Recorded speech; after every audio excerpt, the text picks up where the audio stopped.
এই সঙ্গীত আপনি কোথা থেকে শিখেছিলেন? আসলে আমার হাতে করেছিলেন একজন এই সঙ্গীত শিক্ষার যেটা এই মৌলিক জ্ঞান যিনি আমি পেয়েছি, যেটা অনুপ্রেরণা পেয়েছিলাম, যিনি একজন আমার ধর্মীয় একজন শিক্ষক ছিলেন, যিনি আমাকে এই চেতনা জুগিয়েছেন এই তাওহীদের উপর, আল্লাহর একত্ববাদের উপর, যিনি আমাকে অনুপ্রেরণা জুগিয়েছেন লেখার এবং শিকার, তিনি হচ্ছেন আমার মরহুম মোহাম্মদ বুরহানুদ্দিন ফিরোজ রহমতুল্লাহ আলাইহি। ইনি বাড়ি হচ্ছেন হাটাজারি। উনি দীর্ঘদিন ওনার সংস্পর্শ থেকে আমার এই ইসলামের যে মৌলিক জ্ঞান, কোরআন এবং সহিহ সুন্নাহর যে জ্ঞান, লেখা এবং শিকার, ওনার থেকে আমি এই অনুপ্রেরণা পেয়েছি।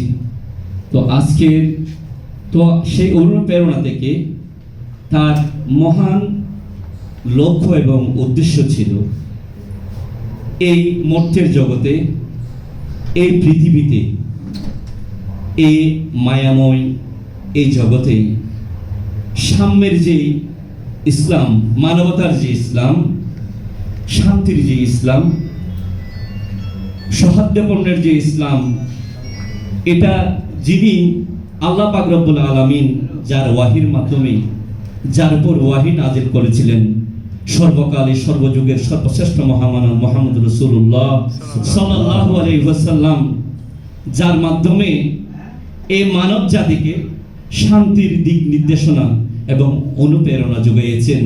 এই সোনার মদিনা রাষ্ট্রকে, এই রাষ্ট্র গঠন করে, ইয়াসরাবকে সোনার মদিনা হিসেবে রাষ্ট্র গঠন করে সারা পৃথিবীর জন্য এই শান্তিময় শান্তি প্রতিষ্ঠা করার জন্য যে নিদর্শন, এই সোনার মদিনা যে ঝর্ণাধারা, সেই ঝর্ণাধারাকে, ওই সোনার মদিনার ঝর্ণাধারাকে এই সোনার বাংলার জমিনে চেয়েছিলেন এই অজপাড়াগা হাটহাজারী থানাধীন চিপাতলির হাটহাজারী অন্তর্গত চিপাতলি ওনার এই গ্রাম।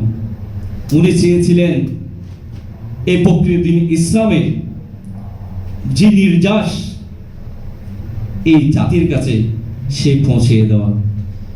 তার এই কোরআনের যে নির্যাস সমৃদ্ধ আলোচনা আমাকে অনুপ্রেরণা জুগিয়েছে। আজকে আমি তার এই কারণে, তার ছোঁয়ায় আমি আজকে লেখার আমার সুযোগ হয়েছে, গান গাইবার সুযোগ হয়েছে। উনি আমাকে এই অনুপ্রেরণা জুগিয়েছিলেন। অবশ্যই আমরা